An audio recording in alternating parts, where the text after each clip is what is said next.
O Banco Central criou um pedágio entre você e o seu Bitcoin, os seus criptoativos em geral. Na live de ontem, o Rodrigo citou esse assunto por 30 segundos mais ou menos, e hoje o mergulho completo é comigo. A gente vai falar da Resolução 584. Se você quer entender melhor o que é isso e como ela te impacta, só me aguardar logo após a vinheta, é rapidinho. Agora sim, seja muito bem-vindo a mais um episódio aqui na Liga Cripto. Eu me chamo Mário, muito prazer, caso você ainda não me conheça. E se for o seu primeiro vídeo, considere deixar o seu like, se inscrever e ativar o sininho lá no final, se você acreditar que as informações aqui presentes te acrescentaram alguma coisa. Agora, caso você já conheça o nosso trabalho, esmaga o like e ajuda a Liga Cripto a espalhar essa informação, principalmente YouTube afora. A gente está falando do aumento da regulamentação e é importante a gente saber tudo que a gente terá de desafios daqui para frente.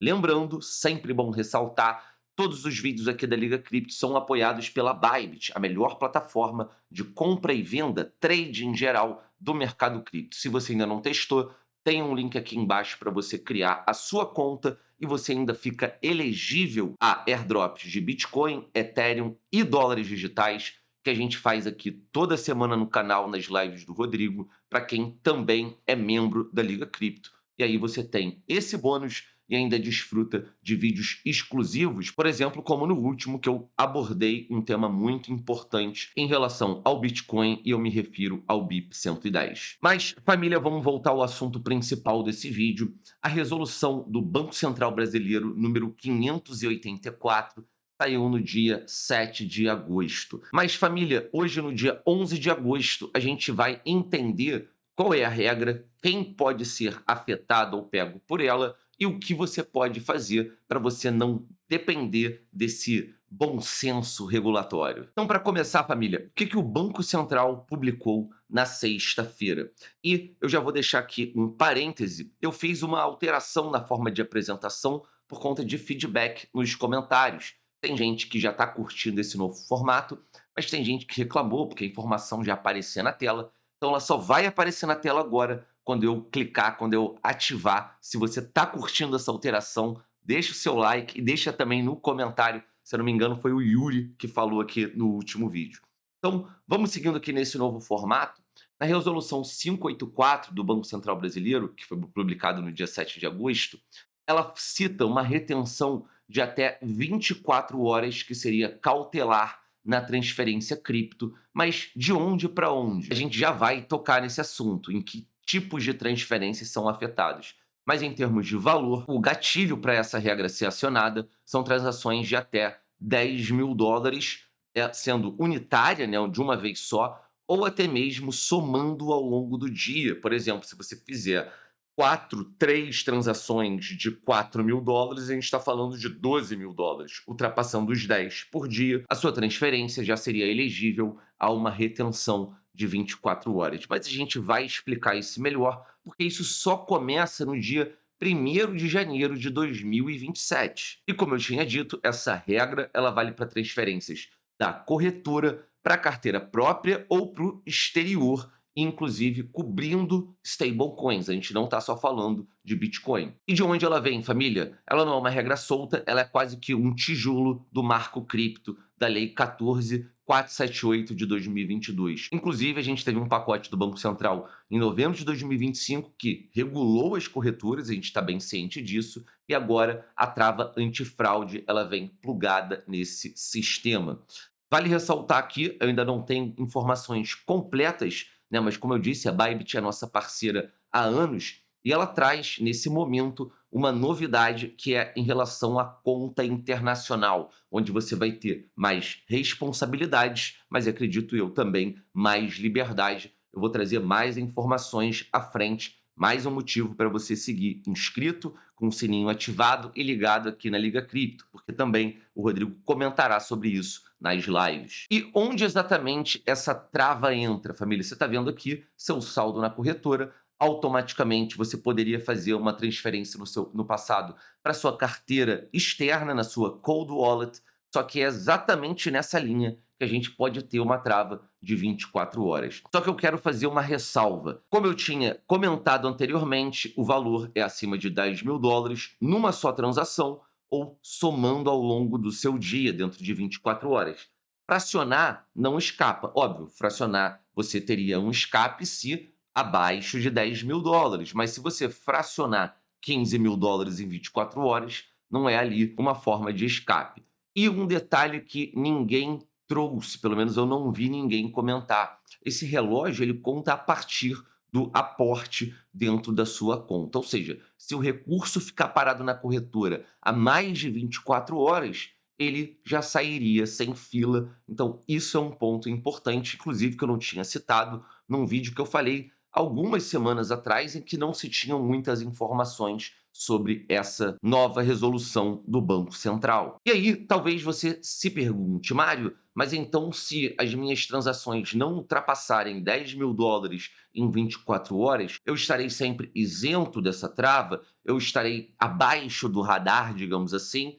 Não necessariamente. A gente também pode ter essa retenção por política interna, vai depender de regra de corretora para corretora. Mas no fim desse período, no fim da análise, a gente tem dois caminhos: ou libera ou rejeita. Pode ser até também que o seu saldo, né, seja liberado antes, com decisão fundamentada. E detalhe, não é só pessoa física que está sujeita à punição dentro dessa norma. A gente tem o artigo 6A, que seria um castigo para as próprias corretoras que descumprirem a regra. O Banco Central ele pode aumentar o prazo além de 24 horas e baixar o gatilho para menos de US$ 10.000. Então, na prática, quem sentiria essa trava e quem não sentiria nenhum problema em relação a isso, quem saca para carteira fria, você pode ser pego. Um saque grande para sua autocustódia agora, espera até 24 horas na fila cautelar. Agora não, né? Mas a partir de 1º de janeiro de 2027. Quem manda para fora transferência para exchange ou entidade no exterior entra na mesma régua. Quem move stablecoin, dólar digital, está dentro da regra e talvez seja o alvo principal dela. E, por fim, quem escapa é quem já tem seu dinheiro em autocustódia. Essa regra, ela alcança essa ponte, né, da blockchain com o dinheiro tradicional ou com o mercado tradicional, mas ela não atinge o seu cofre pessoal. Que já saiu da corretora, não tem o que ser retido. E quais são as justificativas, família? O que o Banco Central diz? Medida exclusivamente cautelar, voltada à prevenção de fraudes. Eu acredito que essa narrativa, essa justificativa dentro de uma narrativa, melhor dizendo, seja justa, né? Golpes existem, 24 horas ajudariam a estornar, mas o contexto em volta conta a outra metade da história. E o que eu estou querendo dizer com isso? Que ninguém te conta, mas a liga liga os pontos. Então, primeiro ponto, stablecoin de dólar virou válvula de escape de moedas fracas. E o que seria o real nesse momento globalmente, meus amigos, além de uma moeda fraca? Pode não ser a moeda mais fraca do mundo, graças a Deus não, mas a gente vive sim um momento de fraqueza econômica. Então, depois das leis americanas das stablecoins, sair da moeda local para o dólar digital nunca foi tão fácil e os governos perceberam. Além disso, os controles estão apertando no mundo inteiro, Rússia limitando o trading no varejo, países emergentes vigiando saída de capital e agora o Brasil com essa trava de 24 horas.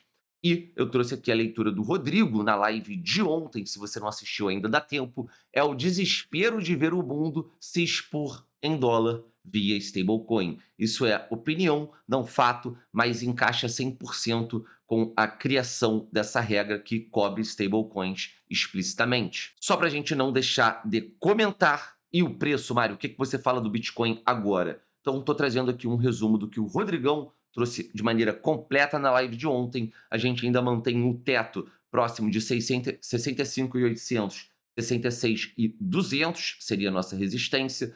Hoje a gente está por volta de 63, 62.200, que seria o nosso colchão ali de suporte e lateralização com consolidação. E caso a gente perca esse colchão, ele pode virar resistência e o nosso alvo fica ali na base dos 60, 61 mil dólares. Fora isso, amanhã a gente tem o CPI saindo 10h30 da manhã, horário de Brasília, o relatório de inflação americano. E a gente tem não só possibilidades de valorização de preço, como também de queda a partir do que os números mostrarem. Basicamente, o que eu espero é um dia de volatilidade. Para fechar, família, o que você tem que fazer até janeiro? Você tem 4 meses e meio e o que eu faria?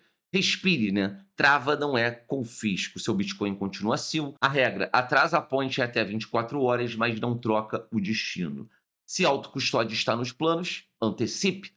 Teste hoje com valor pequenos, se acostume a movimentar saldos de criptomoedas para sua própria carteira. Vale ressaltar que, se você tiver um saque grande acima de US$ 10.000, conte a partir do aporte, ou seja, se você já botou esse dinheiro na corretora há mais de uma semana, mês ou mais de ano, esse dinheiro ele não está elegível a uma trava de 24 horas. E lembrando, é claro, que essa regra ela não está vigente ainda. Vai ser a partir do dia 1º de janeiro de 2027. E o golpe da vez, que já está nascendo a partir daí, é cuidado com mensagens como, lá na frente, corretora sem trava, aqui a gente tem saque instantâneo garantido. Então, quem prometer atalho para a regra do Banco Central, quer a sua CID, quer o seu Pix, é uma red flag que eu tomaria cuidado. Por fim, família, como eu disse, a regra ela mira a ponte, ela não mira o seu cofre, que você já tem em autocustódia ou transferir de agora até lá, não será nenhum problema em termos de movimentação futura. Mas o recado final é muito explícito: o Brasil entrou oficialmente na lista dos países com medo da porta de saída. Vou ficando por aqui, família. Se você curtiu e não deu o like, solta o seu like. Sempre um prazer estar aqui com vocês. Grande beijo, grande abraço. Valeu, família.